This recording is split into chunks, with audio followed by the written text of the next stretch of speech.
Bonjour à tous. On va commencer doucement. Merci à vous d'être présents à cette session qui va traiter de la valorisation de votre projet Communication Unifiée. Je vais commencer par me présenter. Donc, je suis Pascal Leclerc, commercial spécialisé sur l'offre de communication unifiée chez Microsoft France. J'ai travaillé depuis 3 ou 4 ans sur de nombreux business cases et c'est aujourd'hui l'occasion pour nous, lors de cette ligne conférence, de vous donner un peu de feedback autour de cas concrets. Donc, cette session elle se veut vraiment pragmatique. L'objectif c'est qu'on vous sorte du pic de digestion qui, à mon avis, est en plein boom pour que vous ayez une session assez vivante. Alors, on va travailler autour de chiffres. Malgré tout, on va essayer de vous donner des retours terrain de clients pour que vous puissiez bâtir assez facilement le calcul du TCO de votre solution et puis surtout de travailler autour du ROI. Donc concrètement, on va parler d'argent. L'argent que vous allez pouvoir dépenser éventuellement sur des technologies de communication unifiée, mais surtout l'argent que vous pourriez économiser avec Lync. Donc par rapport à ça, je vais m'appuyer sur mes petits camarades de jeu. Donc malheureusement, Solaire Direct, qui devait être avec nous aujourd'hui, est souffrant. Donc l'épidémie de gastro fait rage, j'en sais quelque chose. Je vais m'appuyer sur Frédéric Lavard, qui est notre IT manager, pour communiquer en fin de session sur l'exemple Microsoft et sur le ROI interne qu'on a pu tirer de Lync. Et puis je travaillerai également sur cette présentation avec Antoine Evrard de Verizon, qui vous expliquera pourquoi l'approche ShipTrunk est très pertinente dans le cadre d'un contexte de ROI. Avant tout ça, je vous propose de commencer par un exemple client qui est pour moi peut-être le plus révélateur de ce que Lync est capable d'apporter aujourd'hui, en lieu et place de la vidéo de Sprint. Sprint is a cutting-edge telecommunications company. Lync has enabled us to save nearly $13 million annually. $2.5 million in avoidance of PBX upgrades, $6.7 million in recurring circuit costs, another $4 million annually in cost avoidance for conferencing, and then about $700,000 in green cost savings. We have 39,000 users, all voice-enabled on Lync. That is their primary source of communications, collaboration, desktop sharing, IM, voice, and conferencing. In 2006, if you would have looked at our network, there would have been 490 PBXs scattered across the country. We set out a vision and said we want to have all of these PBXs gone from the infrastructure and we want to be left with 2 data centers, and that's what we've been able to accomplish. The implementation of the Sprint Mobile Workforce has resulted in over $30 million a year in net savings simply because we need less square footage. Voilà, donc un très bel exemple de ce que Lync peut apporter à une entreprise. Donc là, on a un cas national entre guillemets aux États-Unis, le remplacement de quasiment 500 PABX avec 13 millions d'économies annuelles. Je retiens 3 axes majeurs qu'on va détailler dans cette présentation. Les économies qui sont apportées par l'arrêt des PABX et des systèmes de communication, la réinternalisation du pont de conférence téléphonique, c'est un des axes majeurs quick win qu'on peut avoir aujourd'hui, on en discutera avec Antoine tout à l'heure, qui peut justifier à court terme de la mise en place d'un projet de communication unifiée Microsoft. Troisième axe qui concerne l'optimisation de la facture télécom, notamment en s'appuyant sur des ShipTrunk. Et là encore, Antoine vous donnera des chiffres assez révélateurs tout à l'heure.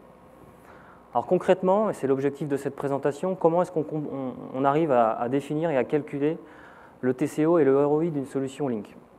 Je vais vous donner, ce n'est pas des choses extraordinaires, hein. On va essayer de reprendre des choses qu'on a faites chez de nombreux clients, et commencer par vous expliquer comment on calcule le TCO de la solution Lync. C'est des messages génériques, mais l'objectif c'est que vous puissiez en amont et en avance de phase, si vous êtes là pour commencer à justifier d'un projet, de récolter ces données et de commencer à structurer un peu votre démarche. De manière assez simple, on va essayer de segmenter les usages et la répartition des utilisateurs. Globalement, ce qu'on constate sur des projets internationaux, je ne l'ai pas mentionné, mais ces business cases globalement, se font à l'échelle planétaire. Aujourd'hui, on ne remplace pas une solution de communication unifiée sur un nouveau site, sur un siège. On a plutôt tendance à étudier l'intégralité de ce déploiement à l'échelle mondiale, les économies que ça va rapporter à l'ensemble du groupe, et ensuite on va voir dans quel phasage on va pouvoir mettre en place ce déploiement sur l'ensemble des sites à travers le monde. Donc dès le début du projet, sur le TCO ou le ROI, on va réfléchir groupe, monde, et on va segmenter les usages et segmenter les utilisateurs. Donc on va essayer de définir typiquement la population nomade et sa répartition géographique, les nombres de petits sites, de moyens sites, de grands sites, France, international, etc., pour cartographier votre existant. On va en définir ensuite un petit tableau qui est en bas à droite qui vous permet d'avoir une répartition du nombre d'utilisateurs et du nombre de sites à l'échelle planétaire.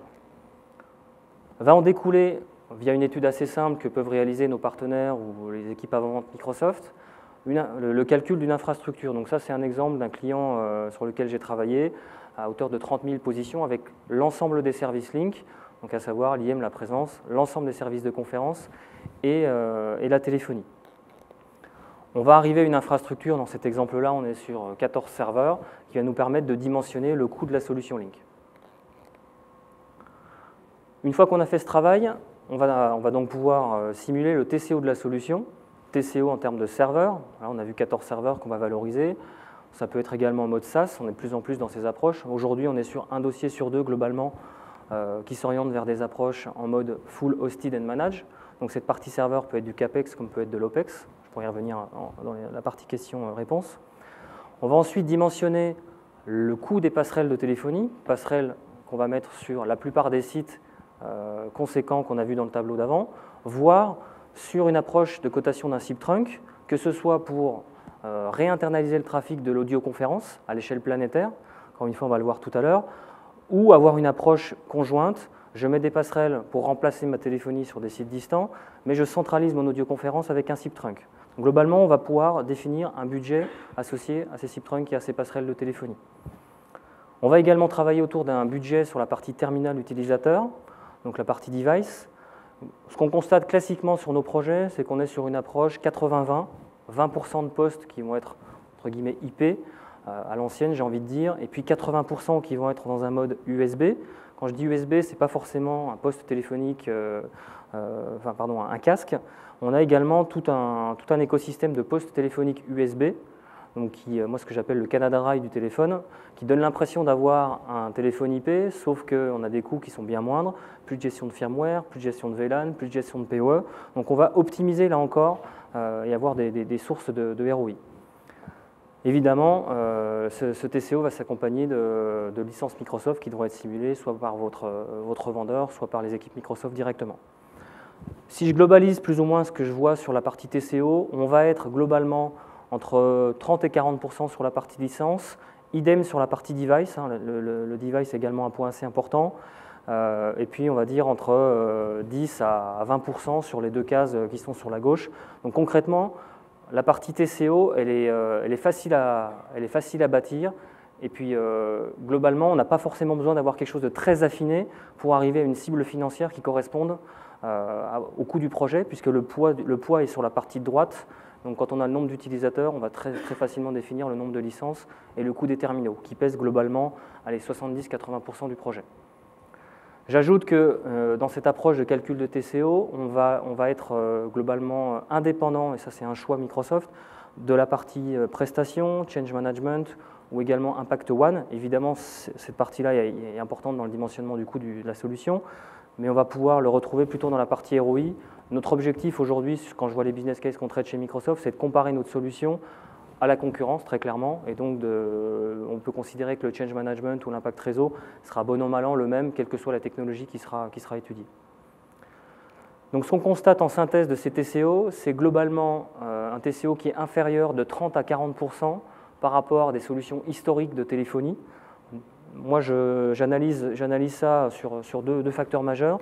Le premier, c'est la centralisation de l'infrastructure qui permet d'avoir des coûts d'infrastructure et de licences centralisées. Donc, on va diminuer globalement l'effet de décentralisation qu'on connaît aujourd'hui avec les PBX. Donc, on va être moins cher. Et en parallèle, on a également clairement un poids sur la partie terminale qui est sans commune mesure avec ce qu'on a fait jusqu'à maintenant, à acheter des postes numériques, analogiques ou des postes IP, qui va diminuer de manière drastique le TCO par user, le TCO moyen par utilisateur. Voilà, donc ça c'est l'approche globalement du coût du projet. On va voir maintenant comment on peut valoriser les économies, et c'est clairement l'enjeu de cette présentation. Quelles sont l'ensemble des économies envisageables autour d'un projet Link? Donc ça c'est un slide qui a été montré ce matin. Je vais m'attarder sur deux points sur ce slide, et puis on va rentrer dans le détail des montants les plus importants qui sont les trois cases du milieu. Le premier consiste à réduire les frais de déplacement. Voilà, j'ai ouvert une porte ouverte, j'ai franchi une porte ouverte, pardon, enfoncé une porte ouverte, je vais y arriver. PSA nous dit, après avoir fait son déploiement, d'avoir économisé 40% sur ses frais de déplacement à l'échelle internationale. Donc très clairement, cette ligne-là, si elle est valorisée, les ROI sont évidemment jamais les mêmes. Un COMEX peut décider de ne pas intégrer ces éléments ou de les intégrer. Clairement, cette ligne-là, frais de déplacement, si elle est correctement valorisée, à elle seule peut générer le ROI de l'ensemble du projet Link. Donc les économies, on verra les moyennes tout à l'heure sur l'ensemble de ces 5 points. Les frais de déplacement sont clairement un axe majeur d'économie et de justification du ROI. Les 3 axes suivants concernent vraiment la partie télécom, donc réinternalisation de l'audioconférence, réduire les coûts de communication et des coûts de système de communication. Je vais passer du temps juste après, donc je ne détaille pas. Et puis enfin, on va également avec Link pouvoir réduire les coûts immobiliers. Ça, c'est un discours qui commence à s'entendre en France, qui était plutôt entre guillemets mal vu, ce qui n'était pas le cas à l'international. Concrètement, Link va apporter de la mobilité interne à l'ensemble de vos collaborateurs. Donc jusqu'à maintenant, quand on définissait un nouveau bâtiment, on allait définir 1 mètre carré par utilisateur qui intégrait son PC, son poste téléphonique et puis des gens qui avaient un espace dédié.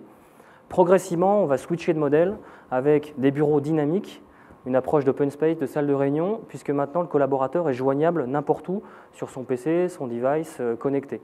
Donc voir les gens sont de moins en moins dans l'entreprise, puisque de plus en plus à l'extérieur, mais toujours joignables par l'ensemble des collaborateurs.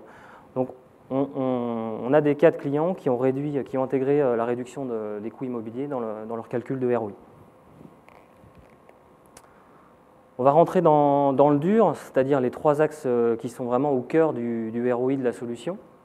Le premier qui concerne l'audio et la webconférence. Concrètement, c'est cette ligne-là aujourd'hui qui a fait gagner à Microsoft sur les 3 ou 4 dernières années la plupart des clients du CAC 40. Moi, je m'occupe de toute l'industrie française. Le ROI associé à cette ligne-là, vous le voyez, qui est en moyenne de 30 à 95%.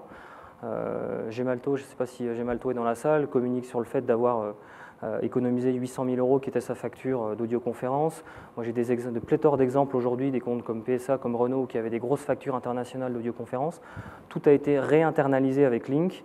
Et donc, le payback de la solution, de l'ensemble du projet, j'inclus la téléphonie et l'ensemble des usages de Link, se fait souvent avec cette approche de réinternalisation du pont de conférence. Ce qu'on constate globalement en écoutant nos clients, c'est que le payback se fait sur une moyenne de 3 à 6 mois. C'est vraiment un chiffre important. La mise en place de cette solution à l'échelle planétaire, donc l'arrêt complet des services d'audio de conférence, audio et webconférence groupe, vont pouvoir se faire de manière simple en montant une plateforme centralisée avec des SIP trunks où vous allez pouvoir accéder à ce ROI dans des temps records. Deuxième axe sur la partie conférence, on va zoomer cette fois sur la partie vidéoconférence, ce qui était moins vrai avec Link 2010 où on était entre guillemets moins dans le jeu de la visioconférence. Vous avez vu les annonces et peut-être vu les démos ce matin sur les Link Room System. On va apporter avec Link 2013 une capacité de réduire le TCO des salles de visioconférence. La salle classique, entre guillemets, la salle de visio avec la LRS, on va diminuer les coûts et maximiser l'expérience collaborative, vous l'avez vu ce matin, mais également pouvoir apporter des solutions à base d'écrans tactiles, de PC en libre accès avec une webcam HD, un client Link de passage, des salles de visio low cost de passage, des systèmes de salles qui sont en libre accès avec des roundtables. Bref, diminuer concrètement le TCO moyen d'une salle de visioconférence à l'échelle du groupe en démocratisant cet usage à l'ensemble des collaborateurs et pas uniquement à quelques happy few qui ont accès à de la téléprésence jusqu'à aujourd'hui dans les grands comptes notamment. On va de facto arrêter les solutions de visio sur le poste de travail, arrêter les achats, les contrats de maintenance. On va potentiellement arrêter les contrats de conciergerie ou les limiter juste à la téléprésence pour les clients qui en ont. Donc recentrer vraiment ces services sur une partie minimale de l'entreprise. Et puis tout ça va avoir un effet mécanique sur la facture du WAN, puisque comme vous l'avez vu ce matin, et je crois qu'il y a une session un peu plus tard sur les démonstrations d'interopérabilité visio, votre infrastructure Link, c'est communiquer avec des infrastructures de visioconférence internes, mais également avec celles de vos clients, ou avec Skype dans les mois qui viennent en appel vidéo. Et donc on va avoir de plus en plus d'appels audio-vidéo qui vont passer par Internet, qui vont donc sortir du giron d'un WAN managé. Donc vous allez pouvoir optimiser là encore votre facture de visioconférence. Un axe majeur de gain, c'est évidemment la réduction du coût des systèmes de communication. Donc, On va consolider mécaniquement les infrastructures de téléphonie, centraliser les PABX, donc on va en avoir de moins en moins et les faire interopérer avec Lync, on va réduire les coûts.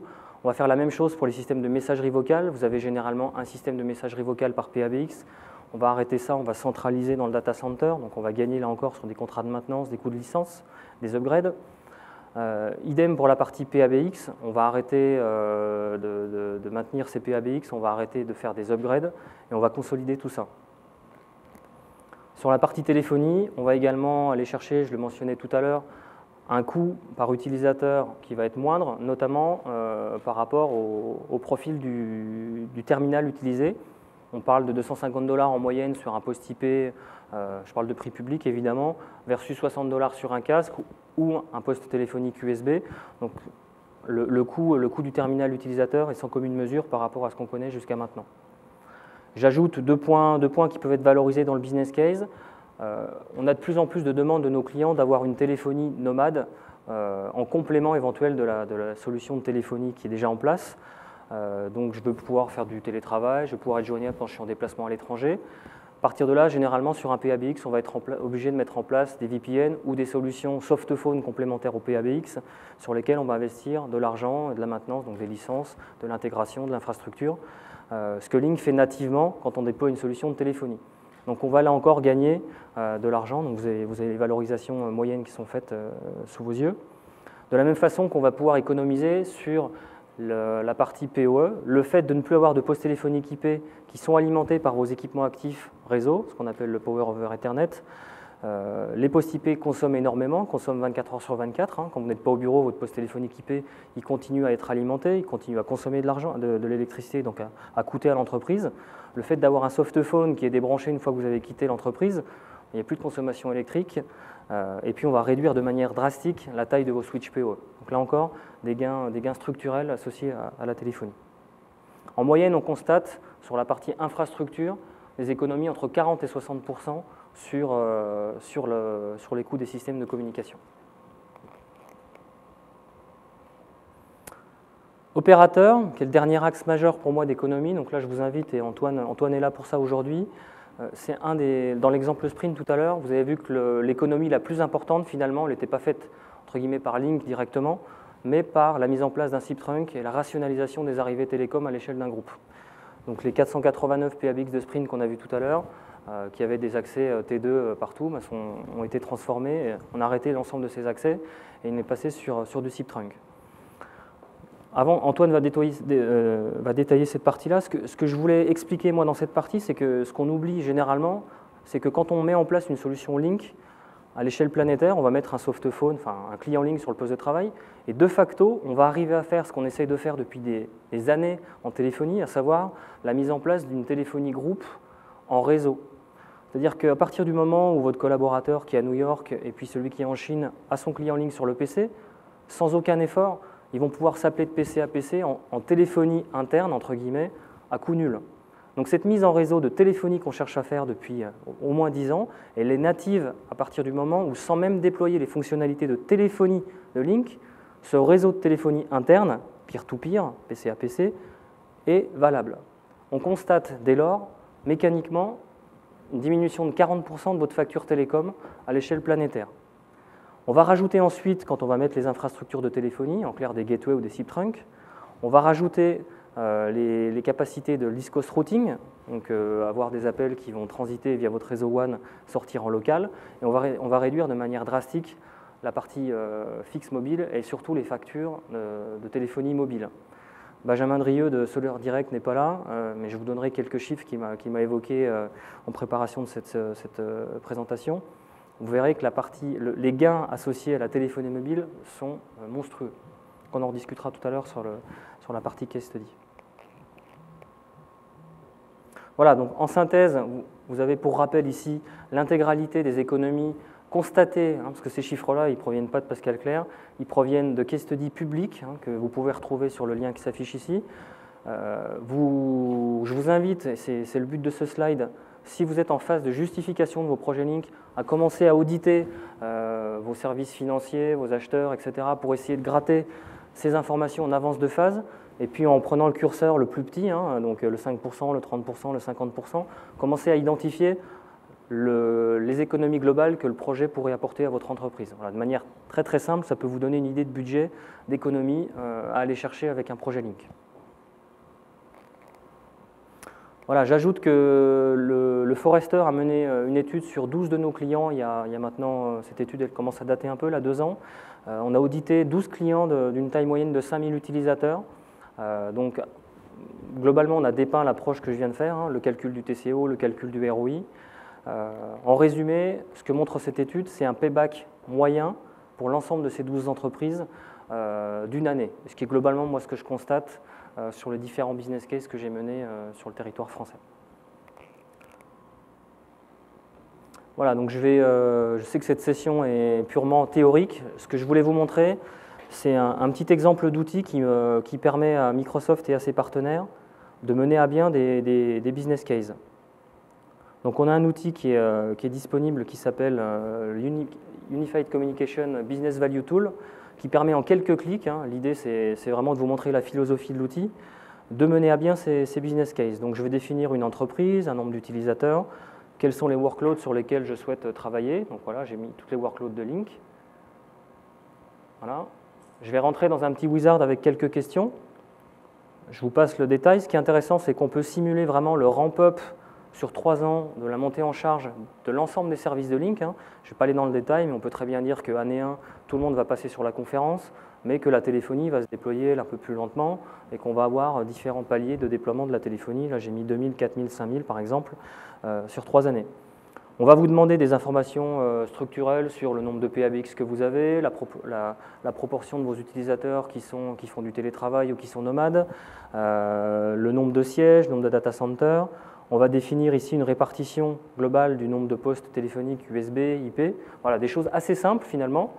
Et puis surtout ici, ce qui est intéressant, c'est que vous allez pouvoir, sur la base des éléments que j'ai mentionnés précédemment, travailler autour des économies. Donc vous voyez, elles sont cochées, on peut les cocher, les décocher, c'est assez simple. On va vraiment pouvoir y intégrer vos éléments de ROI. Donc typiquement, si je prends la partie voilà, audio web conférence, on va ici vous afficher des données moyennes constatées chez des clients. Donc ces données, elles sont peut-être, entre guillemets, irréalistes par rapport à votre contexte. Peut-être que si vous n'avez aucune idée de ces données, bah, vous allez pouvoir les réutiliser. Et à l'inverse, sur ce budget, bon, audio web conférence, généralement, il est quand même bien connu. Vous allez pouvoir rentrer directement le volume financier de ce service. Voilà, donc une fois qu'on a fait ça, ce que fait l'outil, l'outil va calculer quelque chose de très simple. Voilà. Il va nous calculer un payback. Donc ici, on a un payback de 7 mois. On va voir les investissements initiaux du projet, donc IR0. On va voir ici l'investissement et le ROI année par année, hein, voilà, qu'on voit ici. Et donc, on va voir le cash flow en cumulé sur les 3 années. On va pouvoir jouer de manière dynamique avec cet outil. Je me rends compte que finalement, après avoir discuté avec, je suis dans une entreprise internationale avec beaucoup de R&D, je me rends compte que cet outil finalement, il va en moyenne me faire gagner 20% de temps sur la fabrication d'un produit et qu'on accepte au niveau du comité de direction que je valorise ces économies dans mon business case. Voilà, en un clic ici, je vais rajouter la case, je vais en définir les économies et donc évidemment, mon payback va passer de 7 mois à 4 mois. Donc cet outil est complètement dynamique, vous pouvez vous l'approprier sur la partie ROI. J'ajoute ici voilà, qu'on a un outil qui est assez intéressant. Je vous parlais tout à l'heure de TCO. On n'oublie absolument pas de prendre en compte des éléments structurants, notamment l'impact de la bande passante que Link va avoir sur l'ensemble de votre réseau, la partie déploiement, change, etc. Tout ça est complètement paramétrable. Je ne vais pas rentrer dans le détail de l'outil, mais voilà, on a vraiment un outil qui nous permet en quelques clics de définir de manière high level ou de manière très précise en fonction du temps qu'on y passe, le payback de la solution Link. Et encore une fois, les équipes commerciales Microsoft comme celles de nos partenaires sont à votre disposition pour vous aider à mener ces études. Voilà, donc j'ai beaucoup parlé. Je vais laisser la parole à Antoine Evrard qui va vous expliquer comment Link et les SIP trunks sont un déclencheur de la transformation. En tout cas, c'est ce que Microsoft on pousse au quotidien. Merci Pascal. Je vais peut-être récupérer la petite zapette. Merci beaucoup. Bonjour à tous. D'abord, je suis ravi de vous retrouver ici. Merci Pascal de m'avoir proposé d'apporter un éclairage du point de vue de l'opérateur sur ces sujets qui sont effectivement des sujets quotidiens pour nous. Il y a énormément de clients qui viennent nous voir. Le SIP Trunk, tout le monde connaît, mais finalement, tout le monde ne l'a pas encore chez soi. Et on a encore beaucoup de questions sur ce qu'est le SIP Trunk, comment est-ce que ça se déploie, qu'est-ce que ça apporte concrètement, et notamment sur un plan financier, puisqu'aujourd'hui, il n'y a plus beaucoup d'entreprises qui ne peuvent engager un nouveau projet sans justification et sans étude de ROI. L'enjeu derrière tout ça et derrière un projet Link, c'est la transformation des communications unifiées. C'est effectivement le fait de travailler sur le TCO, mais c'est aussi le fait de profiter de la technologie pour apporter des nouveaux outils aux utilisateurs, aux employés des entreprises, notamment ces grands groupes distribués qui ont besoin de collaborer. Et aujourd'hui, on a souvent des infrastructures qui sont distribuées. Je ne vais pas revenir, Pascal l'a dit tout à l'heure, un PABX par site avec ses propres accès au réseau téléphonique, des contrats de maintenance tout à fait classiques et une flexibilité finalement limitée avec des coûts élevés.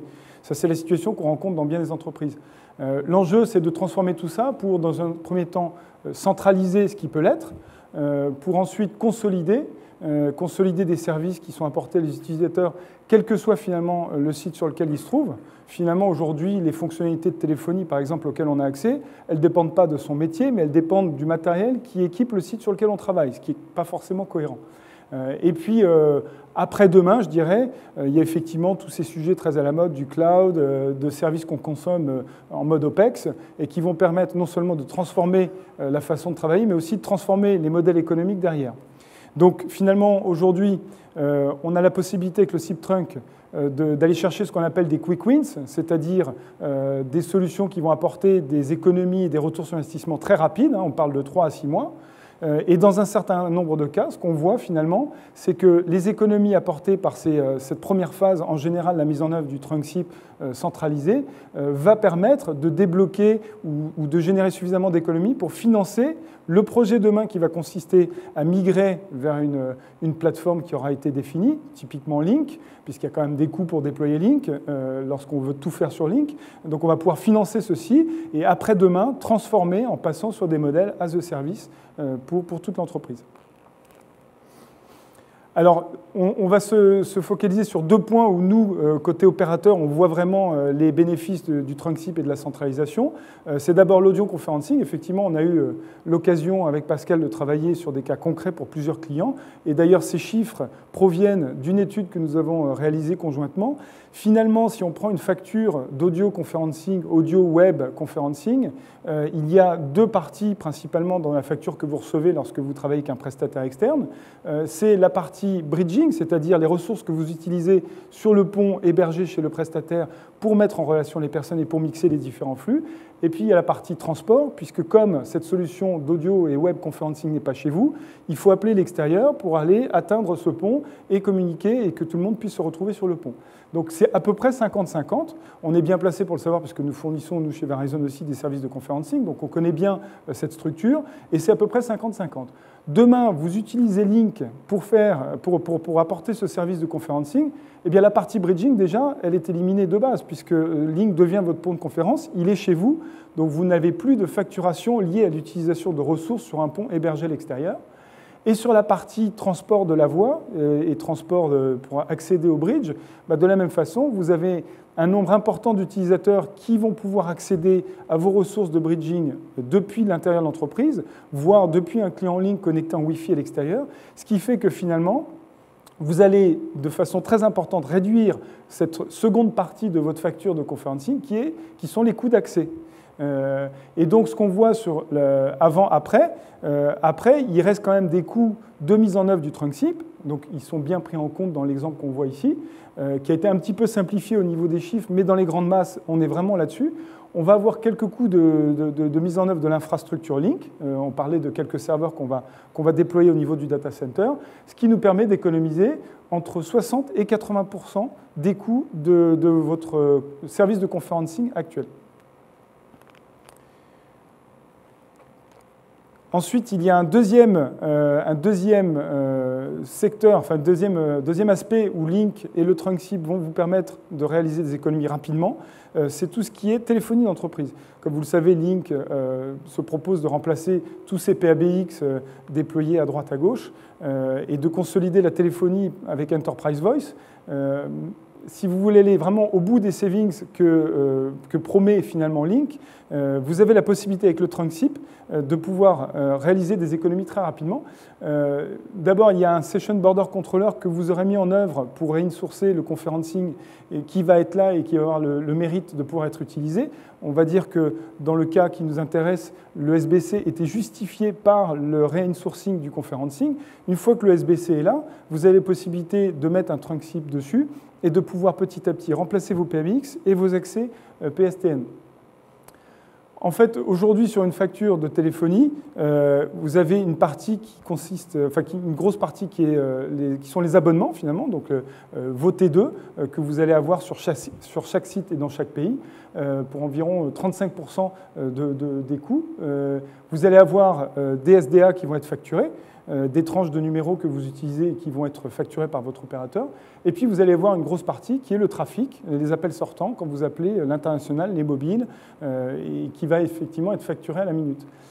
En passant en SIP trunk, vous allez travailler non seulement sur les abonnements, puisqu'en fait, on ne va plus considérer un nombre de T2, mais un nombre de canaux voix nécessaires à l'échelle du groupe. Vous allez avoir donc des SDA qui ne vont plus être facturés en SIP trunk la plupart du temps, et puis un trafic qui va bénéficier d'une agressivité commerciale au niveau du prix minute, puisqu'on est en voix sur IP. Et donc pour nous, opérateurs, on a moins de coûts en transportant la voix en IP de bout en bout, et donc on répercute ça sur les grilles tarifaires dont vous bénéficiez. Et effectivement, là, on va aller chercher entre 20 et 40% d'économies supplémentaires, parce qu'on va bénéficier de cette convergence voix et données, on va centraliser les accès dans le data center. Et aujourd'hui, la maturité du marché arrive, puisqu'on voit, nous, opérateurs, des appels d'offres avec des grands groupes, justement très distribués, avec des entreprises, enfin des sites dans beaucoup de pays en même temps, qui vont se reposer complètement intégralement sur le WAN pour transporter la voix, et qui vont nous demander d'éliminer complètement les accès PSTN, les SBA, toutes les gateways. Donc on va simplifier l'architecture Link, on va simplifier l'opération au quotidien, on va réduire les coûts, et on va centraliser ces accès PSTN dans le data center avec un SIP trunk central. Alors, pour parvenir à toutes ces promesses qu'on vous fait, évidemment, le point de base, c'est le WAN. Il faut un WAN robuste, hyper résilient. Je vous parlais de sociétés qui commencent à éliminer complètement les PSTN, enfin les accès PSTN, y compris les SBA avec les T2 de secours sur site distant. Évidemment, ça implique qu'on ait confiance dans son WAN et qu'on ait un WAN qui soit le plus robuste possible. On y arrive très bien aujourd'hui avec des doubles injections. On va avoir des systèmes, des mécanismes de redondance pour s'assurer une connectivité optimale. Il y a un deuxième aspect très important, c'est que si on veut vraiment faire des économies au niveau des canaux voix à l'échelle du groupe, il faut pouvoir centraliser son trunk SIP sur du multisite et du multi-pays. Qu'est-ce que ça veut dire? Ça veut dire que si aujourd'hui vous avez un T2, enfin X T2 par site, et que vous voulez centraliser au niveau du data center, pour avoir un maximum d'économies, encore faut-il que ce trunk SIP puisse gérer tous ces sites de façon centralisée, voire tous les pays concernés.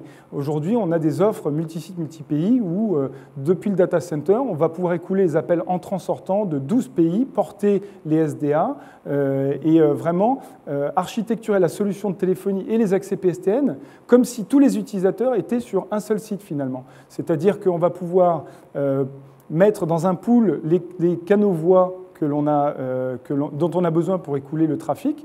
On va pouvoir faire une ingénierie où on va tenir compte du fait que tous les sites n'ont pas besoin de tous leurs canaux voix à l'instant T, et on va avoir la possibilité, puisque la solution est centralisée, de dire que tel site qui a en nominal 10 canaux voix de provisionnés dans la solution va pouvoir aller burster, c'est pas un très joli mot, mais va pouvoir aller shipper le canal voix d'un site voisin qui ne s'en sert pas pour répondre à un besoin ponctuel.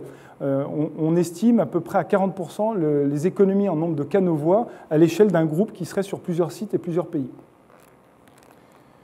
Troisième aspect qui est donc, alors je viens d'en parler, la mutualisation des canaux voix. Effectivement, cette possibilité de pouvoir utiliser de façon dynamique à l'instant T, en fonction des besoins de tel ou tel site, des canaux qui ne seraient pas utilisés par d'autres sites, c'est quelque chose qui est très important si on veut vraiment aller atteindre des ROI. Et ce sont des choses aujourd'hui qui existent avec des solutions complètement autonomes pour gérer ces canaux voix à l'échelle d'un groupe. Et enfin, dernier point, il faut que ce trunk-SIP soit ouvert, qu'il soit certifié avec la plupart des PABX du marché. Pourquoi c'est important? Parce que si on sait où on veut aller, si on connaît la cible qui est un déploiement global de Link pour tous les sites, on a aujourd'hui un existant qui nous contraint à gérer l'interopérabilité entre Link et ces différents PABX. Et si un SBC sait faire interopérer ces différentes solutions, il faut que le trunk-SIP derrière soit capable effectivement d'accepter n'importe quel type de PABX. C'est ainsi qu'on va pouvoir gérer la transition, la phase de transition, la phase de migration entre la situation actuelle avec cette multitude de PABX où on va commencer à déployer Link au niveau du data center en centrale et cette étape demain ou après-demain où tout le monde, tous les utilisateurs seront migrés sur Link. Donc ce sont les 4 points à bien regarder pour pouvoir atteindre ces promesses de ROI et de TCO. Merci Antoine. Donc on a vu le bel exemple de sprint en vidéo. Je propose d'avoir un exemple concret ici avec Frédéric Lavarde, qui est notre IT manager Microsoft, qui va vous donner des informations clés sur ce que Microsoft a fait à la fois en termes de déploiement et de ROI autour de Link à l'échelle planétaire. Merci. Bonjour. Alors, Frédéric Lavarde, je suis l'IT manager de Microsoft France. Donc j'ai en charge dans mon périmètre tout ce qui va concerner les téléphones, qui va concerner le portfolio applicatif, le data management et les parties PC également. Donc la Link en fait une partie intégrante de ce périmètre que j'ai aujourd'hui. Pour vous donner un petit peu un ordre de grandeur par rapport à notre environnement, sur la France, ici nous avons 2000 collaborateurs. 2000 collaborateurs qui sont répartis sur 4 sociétés. Les 3 principales étant Microsoft France, qui représente à peu près 80% des objectifs. J'ai donc à peu près 1500 personnes qui sont ici. J'ai également, et c'est important de le noter, la société Microsoft International, ou Microsoft IMIA, c'est-à-dire que c'est tous les directeurs, y compris Jean-Philippe Courtois, qui est le directeur de Microsoft Monde, hors États-Unis. Ce qui, en termes d'accompagnement et d'utilisation des nouvelles technologies, nous pose quelques challenges, dirons-nous, pour les déploiements. Une difficulté qu'on a, un challenge, je dirais, de l'informatique interne, c'est que je fais partie du programme, j'utilise le programme qu'on appelle Dogfood chez nous. Microsoft, étant producteur de logiciels, se doit de tester en avance de phase tout ce qui est ses produits. Donc j'ai parfois une position un petit peu schizophrénique entre je dois une informatique digne de confiance, une informatique qui soit accessible et disponible à l'ensemble des collaborateurs, tout en travaillant à des produits qui, il faut l'avouer, parfois ne sont pas tout à fait secs. Bon, ça nous donne quand même l'accès aux groupes produits et à pouvoir aussi avoir une influence sur la mise en place des nouveaux produits. Donc voilà pour vous situer un petit peu l'environnement Microsoft France. A contrario, Microsoft dans le monde, aujourd'hui, c'est à peu près 200 000 collaborateurs, donc 183 000 personnes très exactement. Donc, les chiffres que vous voyez ici sont les chiffres sur l'ensemble des filiales. Ces 180 000 collaborateurs sont d'une part composés d'employés Microsoft, donc pour un petit peu plus de 90 000 personnes, et de sous-traitants qui travaillent dans nos locaux. L'ensemble de ces collaborateurs a accès, à partir du moment où il a une naissance numérique. Alors, ce que j'appelle naissance numérique, c'est quand vous rentrez chez Microsoft, vous avez une entrée dans le module HR de SAP, parce que nous travaillons avec SAP. Et à partir de cette naissance numérique, vous avez accès à un certain nombre de services, que sont la messagerie, le site SharePoint et bien évidemment Link. Donc Link a été déployé sur l'ensemble des sites où c'était possible, parce qu'on a quand même un certain nombre de régulations de certains pays où la voix sur IP n'est pas autorisée.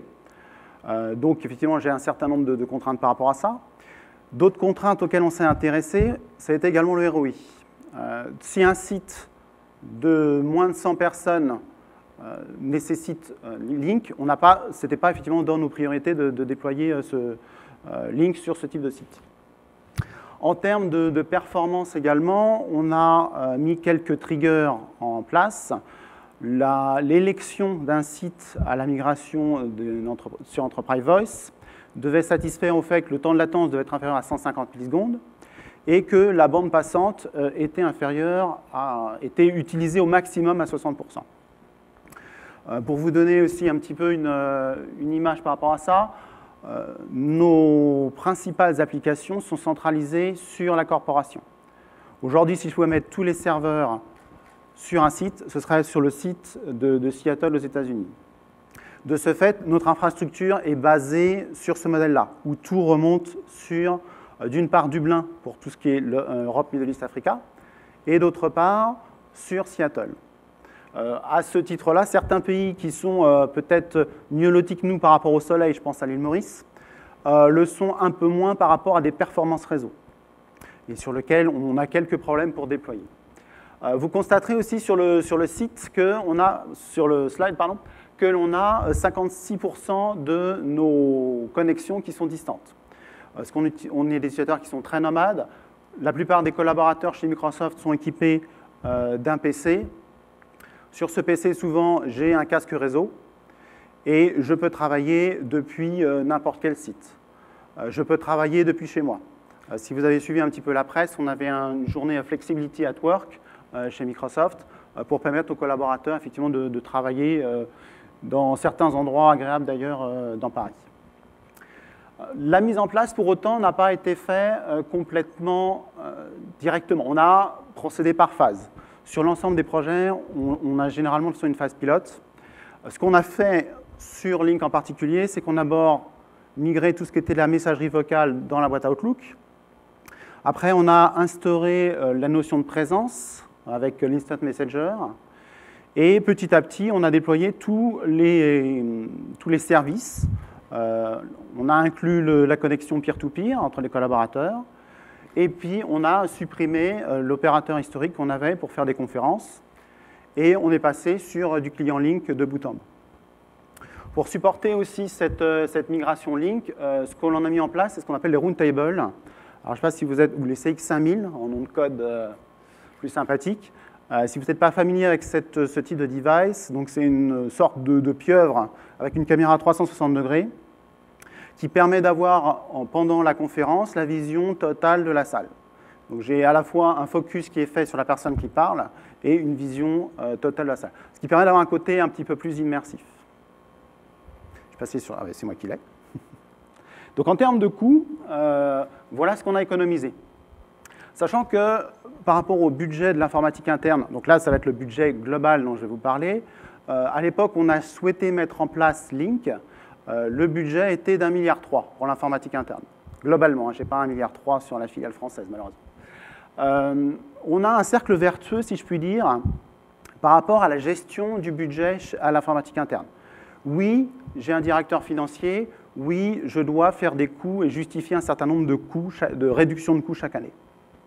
Par contre, l'agrément que j'ai, c'est que d'une part, je réduis significativement les coûts, et d'autre part, ces coûts, je ne les restitue pas forcément, mais j'en profite pour pouvoir réinvestir dans d'autres projets à forte valeur ajoutée qui vont pouvoir me faire gagner un certain nombre de ROI.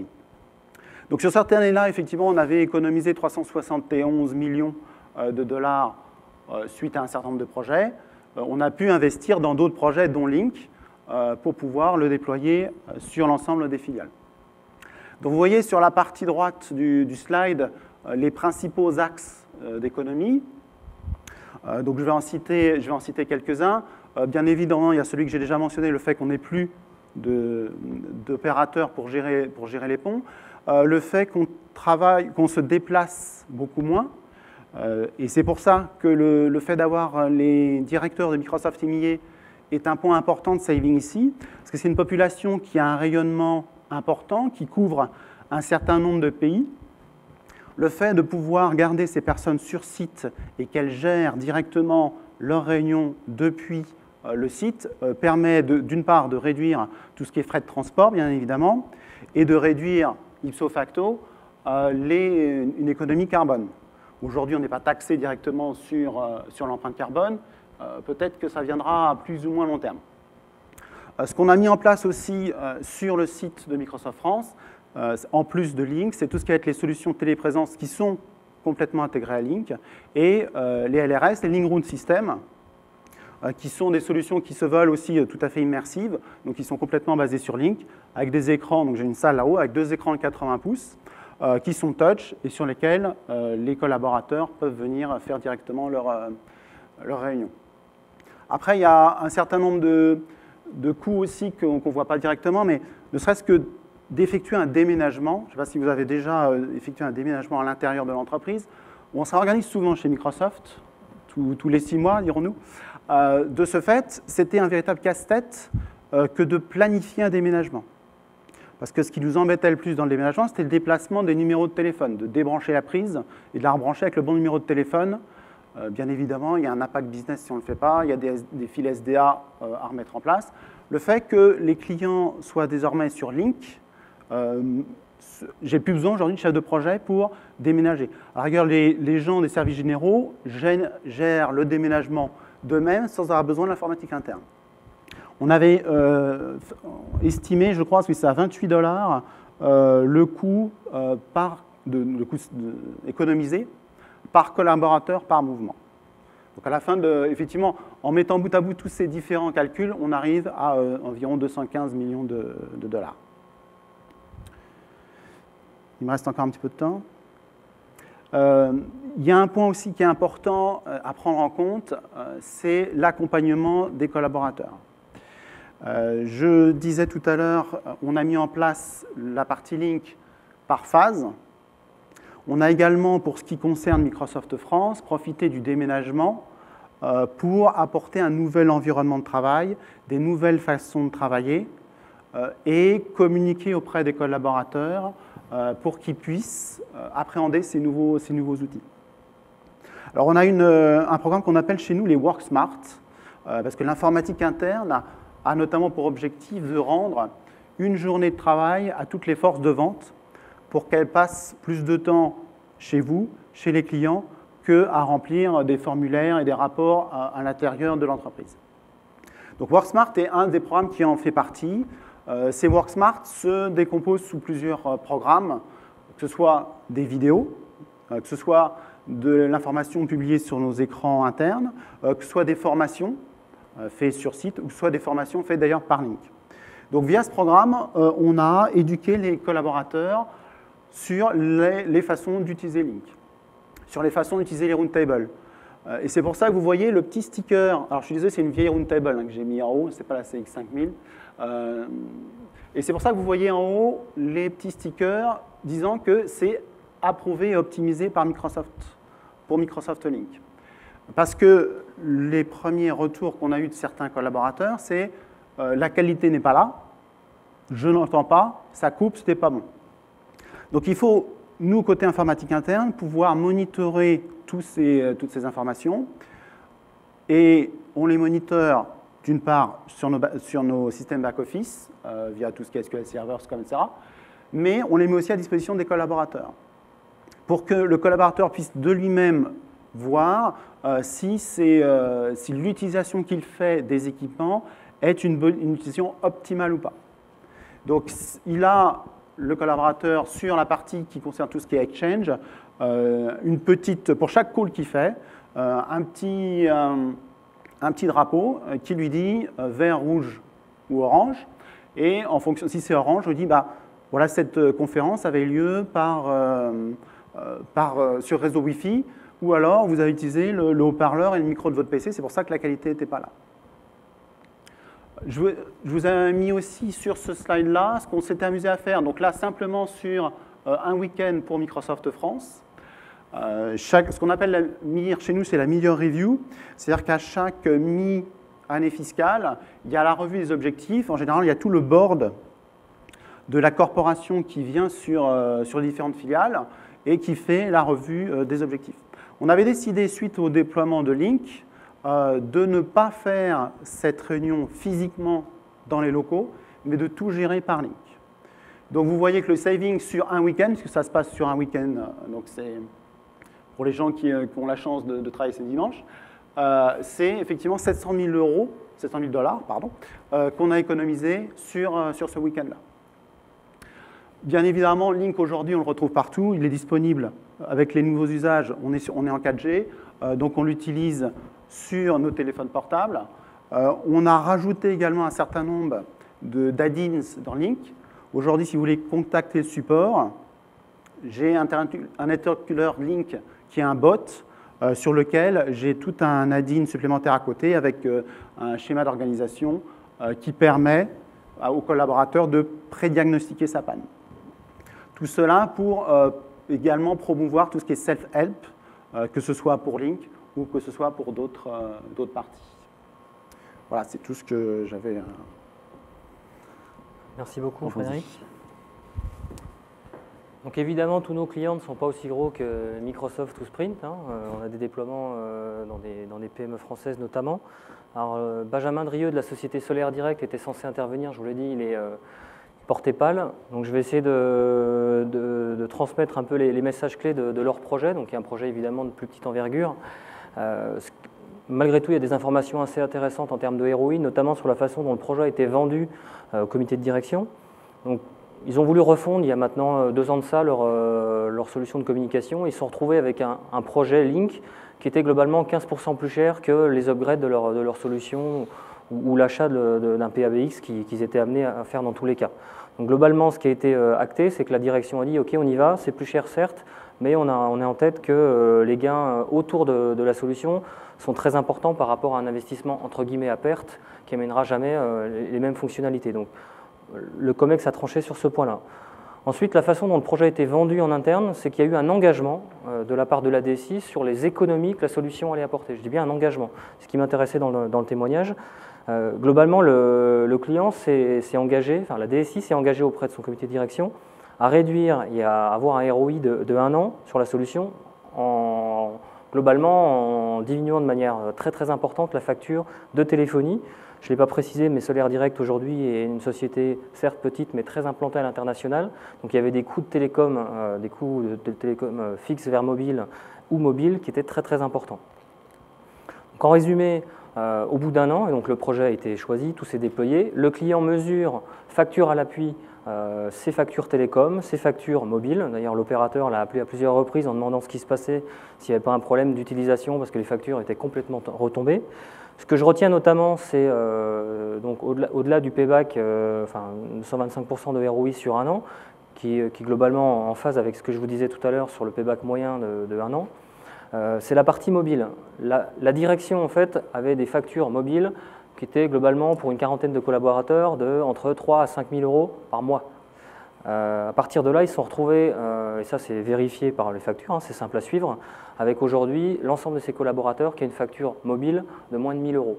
Donc globalement, pour une petite structure telle que Solaire Direct, quand vous cumulez le ROI sur cette partie uniquement téléphonie mobile et gain télécom, voilà, le projet il est largement amorti de manière très très rapide.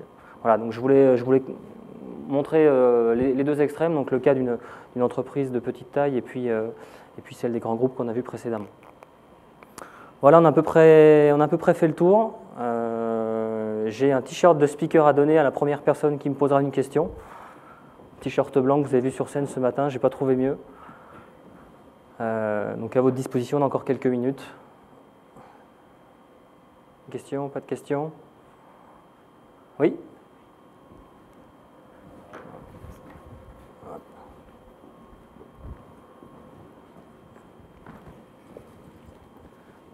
Oui, c'est pas pour le t-shirt.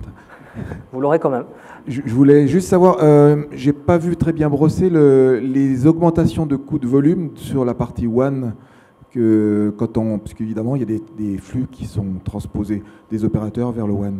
Est-ce que vous pouvez en dire un petit mot en proportion pour avoir un ordre de grandeur? Alors, ok, merci. Donc en effet, c'est un point important dimensionnant. En ce qui me concerne, c'est difficile de répondre à la question parce que ça va vraiment dépendre de la topologie des sites. Donc globalement, ce qu'on constate, c'est qu'il va y avoir un coût plus important sur le data center, parce que là, en effet, tous les flux Link vont être centralisés sur généralement, on a deux serveurs, 2 infrastructures. Donc la taille des tuyaux en centrale va vraiment augmenter. Donc là, il y a un surcoût assez important. Et ensuite, sur la partie WAN et site distant, là, tout va dépendre de la topologie en fait, du nombre de sites, etc., du nombre d'utilisateurs. Donc, l'outil que vous avez là, lui, prend en considération le nombre de sites et simule par rapport à des études de trafic le nombre d'utilisateurs, donc le surtrafic apporté avec des lois d'Erlang, etc., j'en passe des meilleurs. Et ce qu'on sait faire également avec, je n'ai pas mentionné là, on a également des outils en ligne qui permettent de cartographier votre infrastructure réseau, de définir vraiment l'impact sur l'ensemble de vos sites. Moi, je l'ai fait pour plusieurs clients. Donc là, on va passer au crible, soit de manière vraiment high level, on va définir que vous avez 3 types de sites, en dessous de 50 users, de 50 à 200, de 200 à 500. Et on va en définir une topologie, on va dire, additionnelle pour chacun de ces 3 sites et un surcoût par site pour le WAN. Et on va multiplier ça par l'ensemble de vos sites, donc ça c'est plutôt du macro.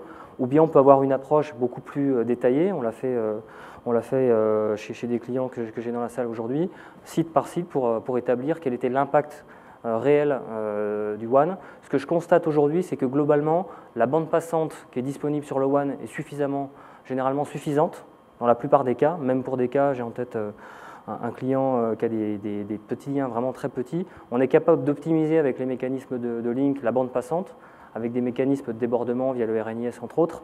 Donc l'augmentation de vos tuyaux WAN va être faible. Par contre, le coût peut venir de la mise en place de l'implémentation de la QoS sur ces liens qui ne sont pas forcément présents. Donc c'est ça qu'on va valoriser et pour ça on travaille généralement avec votre opérateur. Je ne sais pas si messieurs vous avez des éléments en tête plus précis. Et voilà globalement la façon dont on procède. Peut-être, si vous m'entendez, peut-être juste une petite précision. Il y a effectivement les mécanismes d'optimisation de la bande passante consommée en interne sur le WAN, ce que Link fait très bien. Et puis au-delà, lorsqu'on arrive sur le réseau opérateur, ce qu'il faut savoir, c'est qu'aujourd'hui, on a des résultats en termes de qualité de la voix en G729, donc une voix compressée, qui sont vraiment quasi comparables à du G711, de la voix non compressée. Et ce qui fait qu'aujourd'hui, effectivement, on arrive à faire voler des ROI. Moi, les chiffres qu'on a présentés tout à l'heure, qu'on a travaillé avec des clients, c'était vraiment des business cases sincères qui avaient été montés avec le client et validés par le client pour être présentés ensuite à la direction.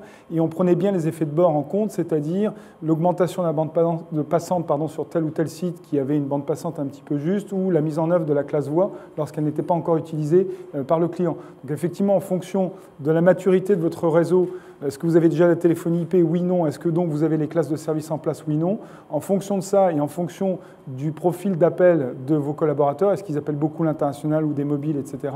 C'est sûr que le ROI va varier. C'est pour ça qu'on donne toujours des fourchettes de temps à temps parce que ça peut varier sensiblement. Mais dans l'ensemble, les business cases volent dès l'instant qu'effectivement on consolide beaucoup de sites sur le data center. D'autres questions? Ok, on touche à la fin, donc je vous invite à aller chercher vos petits tampons, gagner une Xbox One, des caleçons JB, des peluches, et puis donc venez chercher votre t-shirt que vous avez gagné. Merci beaucoup, bonne fin de journée.